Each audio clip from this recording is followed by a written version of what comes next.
indefinite. I repeat again कि present indefinite, past indefinite already done by me today. ठीक है, तो I again जिसको समझ में नहीं आया कि present indefinite and past indefinite done already done करा दिया, आज ही कराया। एंड कुछ डिस्टर्बेंस के अकॉर्डिंग नेक्स्ट पार्ट जैसे मैं कंटिन्यू रखती हूँ, तो फ्यूचर इंडेफिनिट यानी कि फ्यूचर से समझ में आ रहा होगा विच action done in a future, जो एक्शन किसमें किया जाए, फ्यूचर में किया जाए। ठीक है, जो फ्यूचर में हो। तो जैसे मैंने बताया today we will talk about the tenses.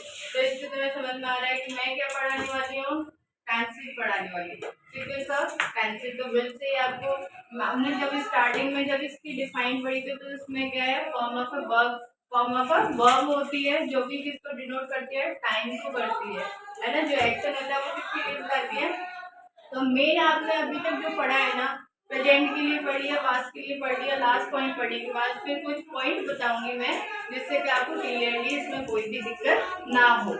तो अकॉर्डिंग टू अफर्मेटिव सेंटेंस जैसे कि सब्जेक्ट प्लस विल या shall according to a subject, and यहाँ पे हम पुट करेंगे जैसे मैंने अभी आपको बताया था वर्ब की फर्स्ट फॉर्म, और नेक्स्ट वन हमारा होता है ऑब्जेक्ट। ठीक है, विल और शैल फर्स्ट पर्सन यानी I of we, I of we को हम स्पीकर भी बोल सकते हैं। ठीक है, क्या बोल सकते हैं, स्पीकर। ये हमारा क्या हो गया, स्पीकर। आई ऑफ वी के साथ हम क्या लगाएंगे, शैल लगाएंगे, और बाकी सबके साथ हम क्या लगाएंगे, विल लगाएंगे। बट जो काम फोर्सफुली बोला जाता है और डेफिनेटली किया जाता है उसमें जस्ट अपोजिट हम कर देते हैं। जैसे मैंने बोला I will check your notebook tomorrow, तो मैंने कहा मैं तुम्हारी कॉपी जरूर चेक करूंगी, अगर मैं स्कूल आऊंगी तो मैं उसे चेक करूंगी। तो ये क्या है, जो फिक्स कर दिया मैंने कि ये काम मैं जरूर करूंगी, अवश्य करूंगी, तो मैं क्या करूंगी, वहां पर विल पुट कर सकती हूँ। लेकिन हमारा जो मस्ट बी रूल के अकॉर्डिंग होता है, आई और वी यानी स्पीकर यानी फर्स्ट पर्सन के साथ हम स्पीकर जानते हो, जैसे मैं कंटिन्यूस बोले जा रही हूँ, मैं क्या हूँ, स्पीकर हूँ, मैं क्या हूँ, स्पीकर हूँ।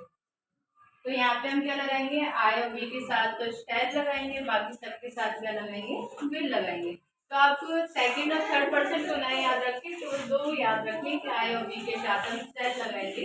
लेकिन एक नीडिंग पॉइंट मैंने बताया था कि तभी काम जरूर होगा, अवश्य होगा, तो वहां पे हम शैल शैल का विल कर देंगे। तो मैंने बोला I shall go to school, I will celebrate Diwali. तो इसका मतलब क्या है, दिवाली आएगी तो मैं जरूर सेलिब्रेट करूंगी ना, उसको करूंगी ना, तो मैं अवश्य करूंगी, यानी मैंने बोल दिया मैं तो करूंगी करूंगी, वहां पे मैंने बिल पुट कर दिया। और वैसे अगर मैं नॉर्मल से आई शैल सेलिब्रेट दिवाली, मैं दिवाली क्या मनाऊंगी, तो मैं ही नॉर्मल सेंटेंस, लेकिन मैं उसे फोर्स लेके बोल रही हूँ मुझे ये काम करना ही करना है, तो मैं वहां पे क्या कर दूंगी, विल लगा दूंगी। क्लियर आ गया दोनों में समझ में। नेक्स्ट पॉइंट, आपको जैसे मैंने कोई भी सेंटेंस बताया कि जो आप सेंटेंस जिससे समझ में आ रहा है वो दागी के पुट कर देते हैं, तो वहां पे ऐसे करते हैं। तो आपको ये याद रखना है कि जैसे he will read a book,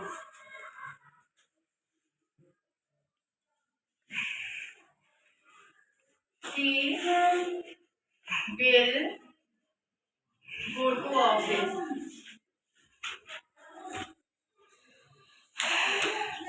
they will celebrate Diwali,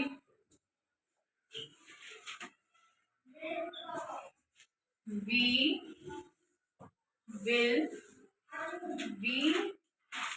will write a letter when, जब मैडम हमें लिखने के लिए देगी तो हम लेटर लिखेंगे।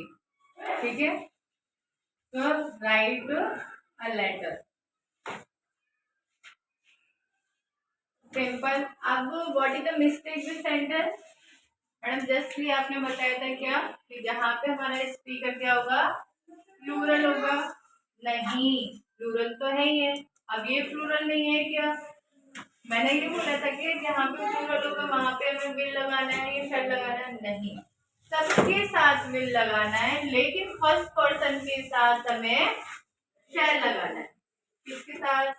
फर्स्ट पर्सन के साथ। किसके साथ? फर्स्ट पर्सन के साथ। फर्स्ट पर्सन हम आपको दो तो याद ही रहेंगे, विल और शैल लगाएंगे, विल और शैल के साथ लगाएंगे, विल और शैल के साथ लगाएंगे, विल और शैल के साथ लगाएंगे, विल और शैल। अब मैंने क्या मिस्टेक बोली? मैंने ये बोला विल और शैल के साथ लगाएंगे। मैंने विल और शैल तो सबके साथ आ रहा है, सब्जेक्ट है। अब विल और शैल फ्यूचर को आइडेंटिफाई कर रहा है, तो क्या क्या डिफर बोल दिया मैंने? कोई डिफर नहीं बोला। मैं बात तो कर रही फर्स्ट पर्सन की, और मैंने कहा फर्स्ट पर्सन में मैंने बोल दिया विल और शैल दोनों लगाएंगे, विल और शैल। तो हाउ दैट आर पॉसिबल? हो सकता है क्या? नहीं, फर्स्ट पर्सन के साथ हम शैल लगाएंगे और बाकी जो रिमेन्स में रह जाएंगे उन सब के साथ हम विल लगाएंगे। लेकिन जब मैं किसी भी चीज को फोर्सफुली बोलूंगी, कंपल्सन करूंगी, किसी चीज को अवश्य करूंगी, ठीक है, और वो काम होगा ही होगा, तो मैं जस्ट अपोजिट कर दूंगी, आई विल कर दूंगी। क्या करूंगी? I will go to school, मैं स्कूल अवश्य जाऊंगी। और मैंने अवश्य कर दिया तो मैं जाऊंगी ही जाऊंगी। फिर तो बारिश आए थे, तूफान आए, लेकिन मैं स्कूल जाऊंगी। ये बात समझ में आ गई? यानी जहाँ पे हम अवश्य करेंगे जस्ट अपोजिट करेंगे। अब ऐसे सिमिलर जो सब्जेक्ट होगा उस पर हमें पुट करना है विल और शैल। नेगेटिव, नेगेटिव में जस्ट वही सब्जेक्ट प्लस विल और शैल के साथ हम नॉट लगा देंगे, विल और शैल के साथ नॉट लगाएंगे और वर्ब की फर्स्ट फॉर्म ही रहेगी। अगर हम फ्यूचर की सॉरी फ्यूचर की बात कर रहे हैं, अब मैंने कहा ही विल नॉट क्राई, वो नहीं रोएगा। मैंने क्या कहा? वो नहीं रोएगा। शी विल नॉट लाफ, वो नहीं हंसेगी, वो नहीं हंसेगी। तो यानी कि वर्ड मतलब क्या हो गया? ये सेंटेंस हो गया जहाँ पे हमने विल और शैल का पुट कर लिया। और जब मैंने वहां पे नॉट लगा दिया तो अब तक आप तो थर्ड पार्ट पढ़ रहे हैं, तो आपको समझ में आना चाहिए कि नॉट लगाने पर हमारा सेंटेंस नेगेटिव हो जाता है। अगर मैं इंट्रोगेटिव की बात करूंगी तो वही क्या वो पढ़ेगा, इंट्रोगेटिव में क्या हो गया? अगर मैं सिंगल क्वेश्चन वर्ड की बात करूंगी तो वहां पे क्या होगा? अगर मैं सिंगल की बात कर रही तो क्या वह पढ़ेगा? तो विल और शैल फर्स्ट ही हम पुट कर देंगे वहां पर, विल और शैल, और उसके बाद हमारा सब्जेक्ट, और आफ्टर दैट हम क्या लगाएंगे? वर्ब की फर्स्ट फॉर्म, और फिर लगाएंगे हम ऑब्जेक्ट, ठीक है। और लास्ट में हम लगाएंगे क्वेश्चन मार्क, जिससे हम आइडेंटिफाई करते हैं ये सेंटेंस हमारा क्या है, इंटरोगेटिव में। तो यहाँ पे हम लगाएंगे विल यू टीच, तो इसका मतलब क्या हुआ? क्या तुम पढ़ाओगे? अब इसमें आपको एरर फाइंड करना है। शैल शी रीड, क्या वह पढ़ेगी?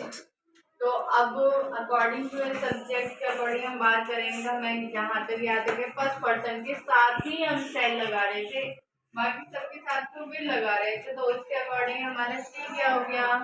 सेकंड पर्सन, थर्ड पर्सन हो गया, और थर्ड पर्सन के अकॉर्डिंग हम यहाँ पे क्या लगाएंगे? विल। तो यहाँ पे ऐसी वर्ड की मिस्टेक हो गई। ये बात समझ में आ गई? अगर मैं बात करूंगी डबल क्वेश्चन वर्ड की, तो वही डबल क्वेश्चन वर्ड में हम क्या करेंगे? इससे पहले हम क्या लगा देंगे? इससे पहले हम क्या लगाएंगे? Question word. वह क्यों रोएगा? वह क्यों रोएगा? वह क्यों पढ़ाएगी? वह क्यों पढ़ाएंगे? ये समथिंग जो भी है। तो मैंने यहाँ पे लिखा why will you teach, why will you teach, तुम क्यों पढ़ाओगे? ठीक है, हमारी टीचर तो दूसरी है, तो तुम क्यों पढ़ाओगे? ऐसा बोलते हैं ना, तो व्हाई विल यू टीच। तो इसी तरीके से हमने यहाँ पे बोला वह क्यों नहीं पढ़ेगी, ठीक है, तो व्हाई और फिर विल शी रीड, वाई शिल, यहाँ पे वाई विल शी रीड, ये बात क्लियर हो गई। अब हम यहाँ पे करेंगे लास्ट ऑफ द पॉइंट इनमें डिफरेंस, तीनों में हमारा क्या डिफरेंस रहा था। अगर लास्ट तक नहीं देखा तो फिर वो चीज हमारी क्लियर होगी ही नहीं। तो अब हम क्या करेंगे, इसे क्लियर कर लेते हैं, हम कैसे आइडेंटिफाई करेंगे। फर्स्ट चीज हम यहाँ पे पॉइंट आउट कर लेते हैं रूल के अकॉर्डिंग और क्लियर भी माइंड में, जिससे हमें बाद में दोबारा देखने की जरूरत भी नहीं पड़े। अगर प्रेजेंट में वर्ब की फर्स्ट फॉर्म, पास्ट में वर्ब की सेकंड फॉर्म, फ्यूचर में in future shall and will के साथ वर्ब की फर्स्ट फॉर्म। अगर आपसे पूछा जाए वर्ब की फर्स्ट फॉर्म किस में आती है, फ्यूचर में भी आती है, प्रेजेंट में भी आती है, अब कैसे फाइंड करोगे। तो अगर यहाँ पे आपको विल और शैल दिखाई देगा तो आपको क्लियर पता चलेगा ये हमारा फ्यूचर टेंस है। अब हम बात करते हैं, ये हमारा है पूरा, ये तो क्लियर है। नेक्स्ट वन हमारा सेकंड पॉइंट है नेगेटिव के लिए, डज नॉट और डू नॉट के साथ, डू और डज नॉट के साथ, here did not and here will and shall not। Last one single question word interrogative में यहाँ पे हमारा होगा do and does plus subject and plus verb की first form, did plus subject plus verb की first form, will and shall plus subject plus verb की first form. Clear. अब double question word, question word plus do और does plus subject verb की first form, question word plus did plus subject plus verb की first form, question word and again subject and again active verb will or shall, then verb की first form, then object। negative question word plus do or does plus subject plus not और plus verb की first form. अब past और future के आप खुद से करेंगे। Okay done.